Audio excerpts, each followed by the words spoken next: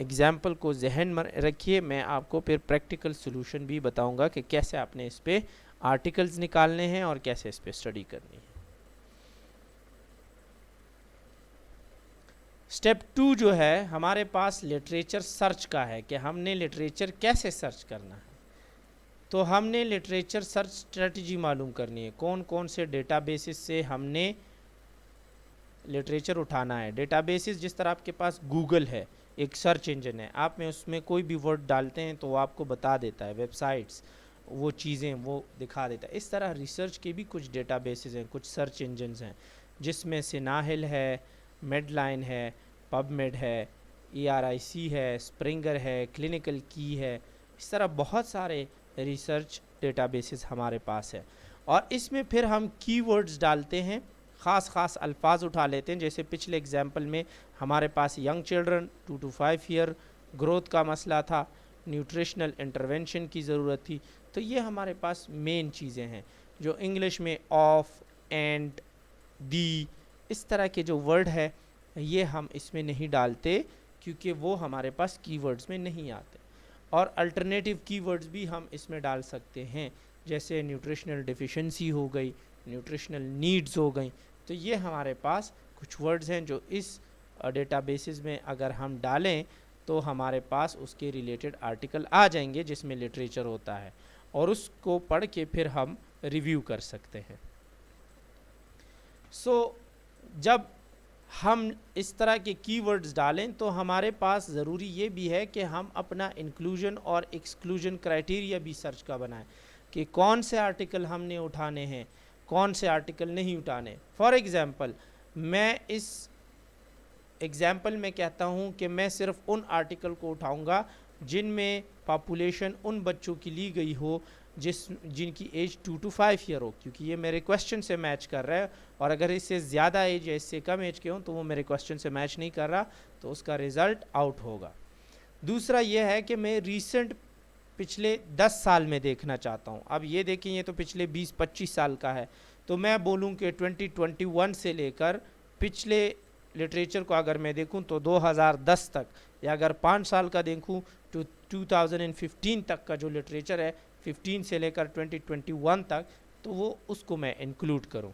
دوسری بات یہ ہے کہ چونکہ ہم نے لاسٹ ایگزامپل میں انٹرونشن کی بات کی تھی، تو ہم ایکسپیریمنٹل اور ڈسکرپٹیو سٹڈیز کو فوکس کریں گے۔ ہم میٹا انالیسز یا جو لٹریچر ریویوز ہیں اس پہ نہیں کریں گے، کیونکہ آلریڈی ہم لٹریچر ریویو کر رہے ہیں، تو اس کے لیے ہمیں پرائمری ریسرچز اور اس میں بھی جو ڈیزائن یوز ہوا ہو وہ ڈسکرپٹیو سٹڈی کا یا ایکسپیریمنٹل ہوا ہو۔ اور پھر میں دیکھوں گا کہ کون کون سے آرٹیکل میں نے سلیکٹ نہیں کرنے، وہ میرے ایکسکلوژن کرائٹیریا میں آئیں گے۔ اس میں وہ پاپولیشن جس میں اینیمل پہ نیوٹریشنل سٹڈی کی گئی ہو، یا وہ بچے جن کی ایج 2 سال سے کم یا 5 سال سے زیادہ ہو۔ پھر انکلوژن میں تھا کہ 10 سال تک، تو 10 سال سے زیادہ پرانے جو آرٹیکل ہوں ان کو میں ایڈ نہیں کروں گا۔ یہ میرا ایکسکلوژن کرائٹیریا ہو گیا۔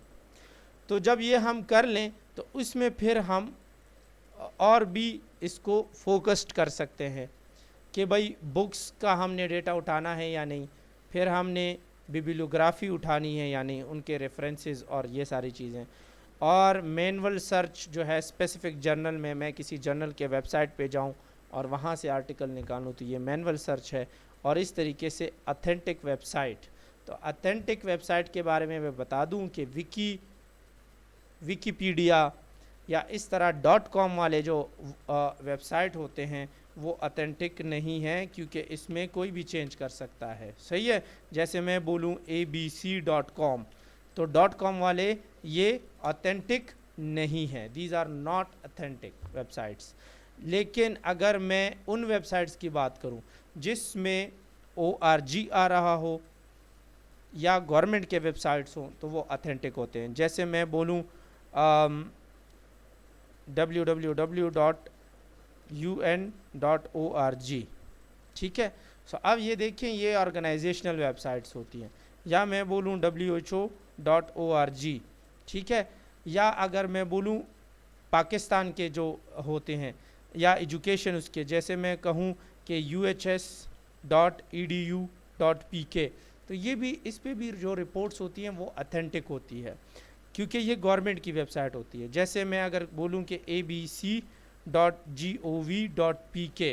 یا .tr، اگر ترکی کا ہو تو TR آئے گا، اگر چائنا کا ہو تو CN آئے گا، اگر کینیڈا کا ہو تو C آئے گا. سو اس طرح جو ویب سائٹس ہوتے ہیں یہ بنیادی طور پہ ان ویب سائٹس کو ہم اتھینٹک کہتے ہیں.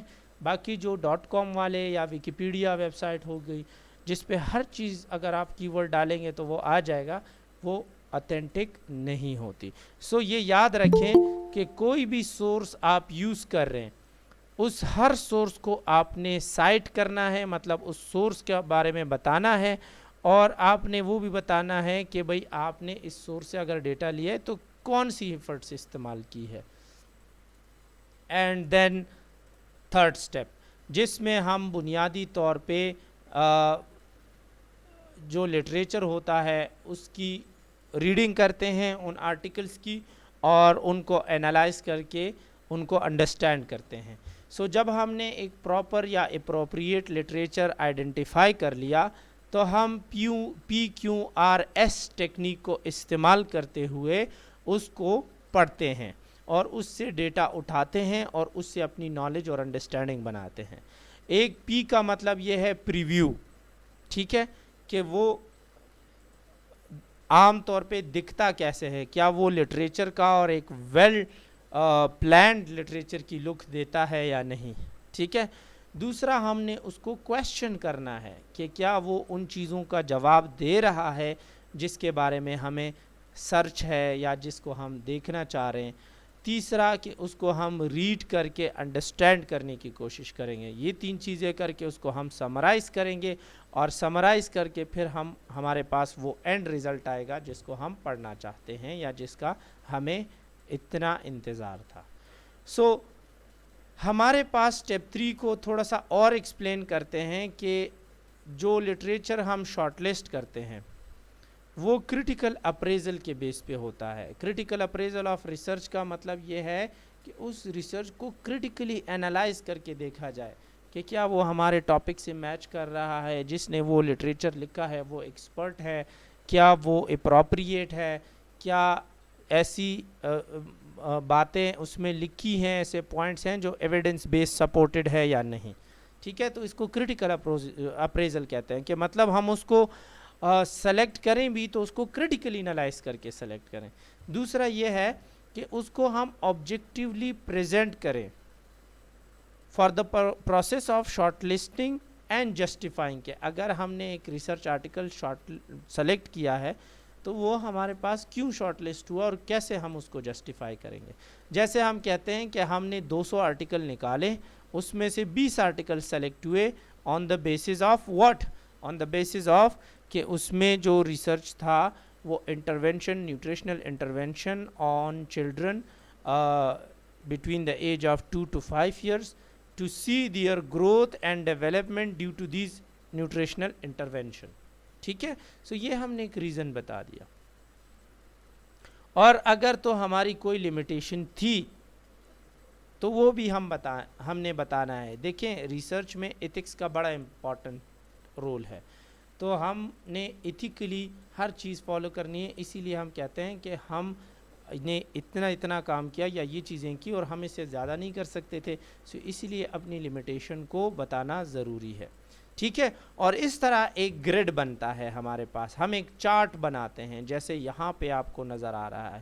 جتنے بھی ریسرچ آرٹیکل ہم سلیکٹ کرتے ہیں تو اس میں ہم جب سمرائز کرتے ہیں تو اس کو ہم دیکھتے ہیں. اور یہ ہم عام طور پہ جب سسٹمیٹک ریویو کرتے ہیں یا میٹا انالیسس کرتے ہیں یا میٹا سینتھسس کرتے ہیں تو اس ٹائپ کے لٹریچر ریویو میں یہ والا ہمارے پاس جو ٹیبل ہے بہت یوز ہوتا ہے کہ اس میں ہم لکھ لیں یہاں پہ کہ جیسے ہم نے یہاں آرٹیکل 1 سلیکٹ کر لیا، ٹھیک ہے، پھر آرٹیکل 2 سلیکٹ کر لیا، پھر آرٹیکل 3 سلیکٹ کر لیا. فار ایگزامپل اس میں ہمارے پاس آتھر آ گیا ABC، ٹھیک ہے، اس میں EFG اور IJK، ٹھیک ہے، یہ آتھرز آ گئے.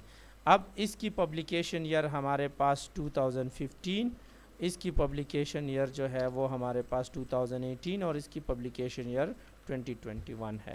اور ہم یہاں پہ لکھیں کہ اس کی کنٹری جو ہے پبلیکیشن کی یو ایس ہے، اس کا انڈیا ہے، اور اس کا ہمارے پاس یو کے ہے۔ ٹائپ آف ریسرچ میں اگر ہم دیکھیں تو ہم بولیں کہ یہ کوانٹیٹیو ہے، ٹھیک ہے، یہ کوالیٹیٹیو ہے، ٹھیک ہے، اور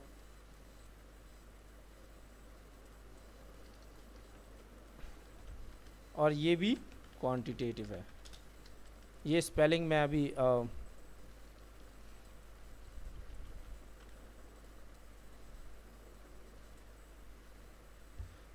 ٹھیک ہے، تو یہ ہم نے ایسے کر لیا۔ اب ریسرچ ڈیزائن کیا یوز ہوا ہے، تو ہم لکھیں کہ یہاں پہ ایک کراس سیکشنل ہے، ٹھیک ہے، ہم یہاں بولیں کہ کوزائی ایکسپیریمنٹل ہے، ٹھیک ہے، اور یہاں ہم بولیں کہ ڈسکرپٹیو ہے، ٹھیک ہے۔ سو یہ ہم نے اس پہ لکھ لیا۔ ریسرچ فوکس جو ہمارے پاس ہے وہ نیوٹریشن ہے، ٹھیک ہے، اس میں ہے کڈز ہیں، اس میں ہے گروتھ، ٹھیک ہے۔ سیمپل سائز یہاں پہ اس کا آیا 190، اس میں آیا 500 اور اس میں آیا 100، ٹھیک ہے۔ کنکلوژن اس کا کیا تھا، تو ہم وہ کنکلوژن میں لکھ لیں کہ اس نے یہ کہا تھا کہ اگر ہم بچوں کو بیلنس ڈائٹ دیں گے تو ان کی گروتھ اچھی ہوگی، اور اس میں لکھا تھا کہ اگر ہم بچوں کو یہ دیں گے تو اس طرح بہتری ہوگی، اگر ہم ان کا میل ٹائم مینیج کریں گے تو ان کی گروتھ بہتر ہوگی۔ یہ ہم اس طریقے سے کنکلوژن لکھتے ہیں، اور یہاں پہ ہم لمیٹیشن لکھتے ہیں، ٹھیک ہے۔ یہ ہم نے لمیٹیشن لکھ لی۔ تو یہ ہمارے پاس جو گریڈ بنتا ہے بنیادی طور پہ یہ ہم اس طرح کے لٹریچر ریویوز میں کرتے ہیں۔ اور جب ہم نے اس طرح کا گریڈ بنا لیا تو پھر اس کو ہم شارٹ فارم میں لا کے لکھتے ہیں۔ اور شارٹ فارم میں کیسے لکھتے ہیں کہ ہم جو ہے اپنا مٹیریل آرگنائز کرتے ہیں، جیسے ہم نے پچھلے چارٹ میں اس کا باقاعدہ آتھر اور یہ ساری چیزیں، تو اسی طریقے سے ہم اس میں انٹروڈکشن والے بھی ایڈ کر سکتے ہیں کہ اپنے لٹریچر ریویو کی انٹروڈکشن کریں کہ ہم نے یہ لٹریچر ریویو کی کیوں، دنیا میں کیا حالات چل رہے ہیں، ساؤتھ ایشیا میں کیا حالات چل رہے ہیں، پھر اس کے بعد پاکستان میں بچوں کی نیوٹریشن کے حوالے سے کیا حالات چل رہے ہیں اور اس کی انٹرونشن کیا ہے۔ پھر باڈی کی طرف آتے ہیں جس میں ہم جنرل جو نیوٹریشنل ڈیفیشنسیز پہ جنرلی بات کریں، پھر جو کیا کیا انٹرونشنز کی نیڈ ہے، اور ہمارے پاس نالج کی کیا صورتحال ہے، اس پہ پریکٹسز کی کیا صورتحال ہے، اور پھر اس کو کنکلوڈ کریں۔ تو یہ 3 سیکشنز ہوتے ہیں ایک لٹریچر ریویو کے، اور اس میں ہم کرٹیکلی لٹریچر ریویو کو انالائز کرتے ہیں۔ جو لٹریچر میں ہمیں خامیاں یا کمی نظر آئے جس کو ہم گیپس کہتے ہیں، تو وہ گیپس ہم باقاعدہ اس میں مینشن کرتے ہیں کہ ہمیں لٹریچر میں ایسی کوئی بات نظر آئی یا نہیں آئی۔ اور اسی طریقے سے اگر تو ہمارے کوئی اور کویسچنز بنتے ہیں یا پھر کوئی کویسچن ریوائز ہوتا ہے تو اس کو ہم ایٹ دی اینڈ لکھتے ہیں کہ اب ہمارے کویسچن میں یہ چینج آیا، یہ ایک نئے کویسچن ہمارے پاس آئے جس کا آنسر کرنا ضروری ہے۔ سو ایز اے ریسرچر اپنی لمیٹیشن کو دیکھتے ہوئے فار فیوچر اگر کوئی اس پہ ریسرچ کرنا چاہے تو ان کے لیے یہ کویسچنز ہیں، اینڈ ایون ریسرچر خود بھی اس پہ فیوچر میں کام کر سکتا ہے۔ اور اسی طریقے سے نیوٹریشنل انٹرونشن کے حوالے سے جتنی آپ کو نالج ملی اس لٹریچر ریویو سے، اس پہ اپنی ریکمنڈیشن دیں فار فیوچر اسٹڈیز۔ سو یہ یاد رکھیں کہ بہت سارے کوٹس لکھنا یا اس طریقے سے بہت سارے جو ہے وہ رپورٹنگ ڈائریکٹلی ان آرٹیکل سے یا لٹریچر سے کرنا اچھی بات نہیں، بلکہ اس میں پیرافریزنگ اور سینتھیسس کا کانسیپٹ استعمال کریں، اپنے الفاظ میں اس کو لکھیں تاکہ ہم پلیجرزم کو ایوائڈ کر سکیں۔ فار ایگزامپل کوٹس کیا ہوتی ہیں؟ کوٹس ہمارے پاس کسی نے کوئی بات کہی ہو کسی ریسرچر نے تو اس کو کوٹ کہتے ہیں، اور ہم جب اس کو رپورٹ کرتے ہیں اس کو کوٹنگ کہتے ہیں۔ پیرافریزنگ کا مطلب یہ ہے کہ میں کسی کے کہے ہوئے الفاظ کو اپنے الفاظ میں ڈال کے اس کا سیم مطلب آپ تک پہنچاؤں، اس کو پیرافریزنگ کہتے ہیں۔ اور سینتھیسس کا مطلب یہ ہے کہ ہم ڈیٹا کو انالائز کر کے اس سے کنکلوژن یا ورڈنگ فارم میں کچھ چیزیں لے کر آئیں، اس کو سینتھیسس کہتے ہیں۔ فار ایگزامپل آتھر اے نے 2009 میں کہا تھا کہ اگر بچوں کی نیوٹریشنل ڈیفیشنسیز ختم کرنی ہے تو ان کو بیلنس ڈائٹ دینی ہے اور ان کو جنک فوڈ سے دور رکھنا ہے، یہ ان کا کوٹ ہے۔ تو کوٹ میں یہ یاد رکھیں کہ یہ ہم اس طرح جو ہمارے پاس انورٹڈ کاماز ہیں یہ ہم استعمال کرتے ہیں، اور یہ جو طریقہ کار ہے یہ امریکن سائیکالوجی ایسوسی ایشن کا رائٹنگ سٹائل ہے۔